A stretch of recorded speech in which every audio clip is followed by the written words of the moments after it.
Where is your heart actually living? Jesus on treasure and the eyes. Jesus says something in today's gospel that sounds like simple financial advice, but it's actually a diagnostic tool. He gives you a way to find out, with total accuracy, what you actually worship, and most people are afraid to apply it to their own lives. Let's look at today's gospel.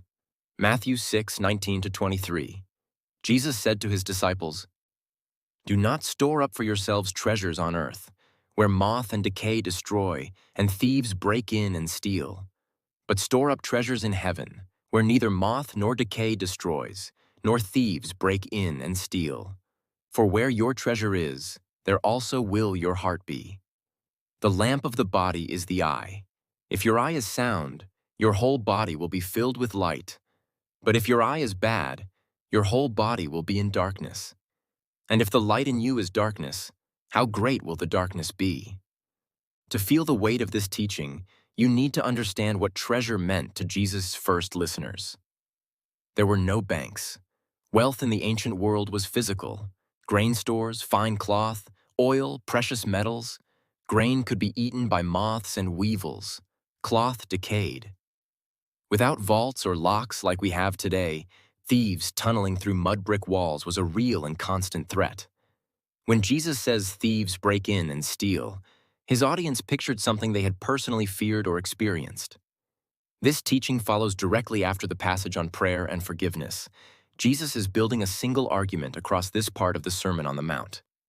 Having just taught his disciples to depend on God for daily bread, he now turns to the deeper question underneath money. What are you actually trying to secure your life with? The eye teaching uses a known Jewish idiom. A good eye, ayin tovah, was a Hebrew expression for generosity and a clear, healthy outlook. A bad eye, ayin ra'ah, meant stinginess, envy, or a clouded, grasping way of seeing the world.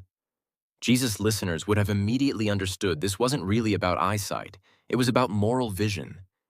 Jesus is not condemning money or possessions. Abraham was wealthy. Jesus had wealthy supporters who funded his ministry. The issue is not having treasure.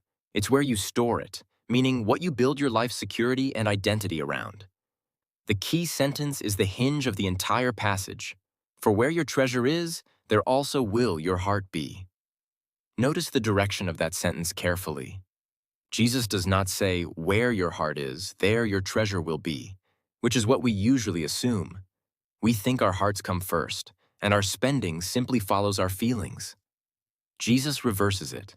He says treasure shapes the heart. What you consistently invest in, your time, money, attention, actually forms your affections over time. This means you don't need to wonder what you love most. You can find out with precision. Look at your bank statement. Look at your calendar. Look at what occupies your mind when you lie awake at night. That is where your heart already lives, whether you intended it to or not. Then Jesus shifts to the eye. This isn't a new topic. It's the same idea from a different angle. The eye is described as the lamp of the body, because in ancient understanding, the eye was thought to let light into the body and shape one's entire perception of reality. A healthy, generous outlook, a sound eye, fills a person with clarity and light.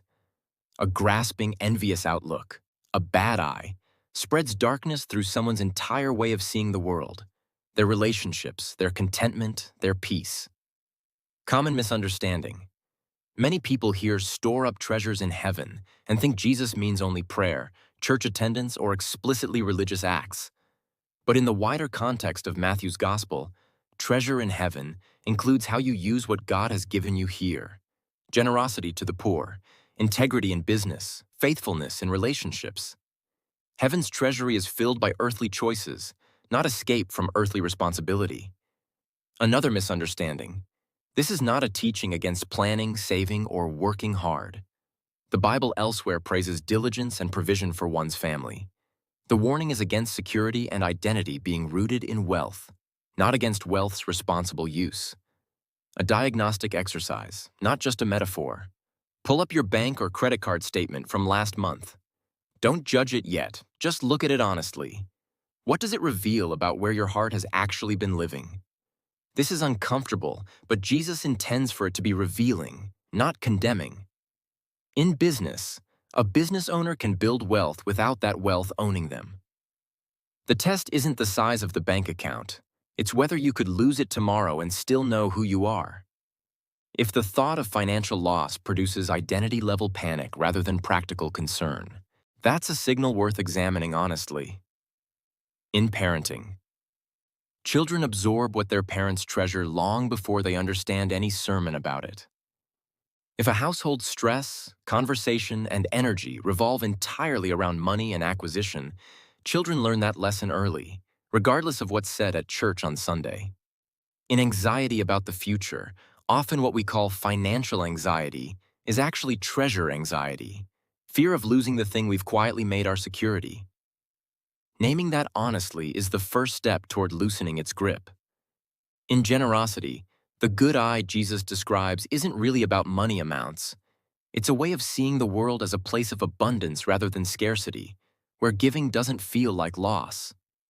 That posture can be practiced in small, repeated acts, regardless of income level. A practical challenge this week. Choose one act of financial generosity this week that costs you something noticeable. Not loose change, but an amount that makes you pause. Notice your internal reaction before, during, and after. That reaction will teach you more about your own heart than any self-reflection exercise could. Jesus isn't asking you to despise money or pretend it doesn't matter. He's asking you to be honest about what it's actually doing in your heart. Where your treasure goes, your heart follows, whether you plan it or not. So today, take one honest look at where yours has been going. And if it's time to redirect it, start small. That's how hearts actually change.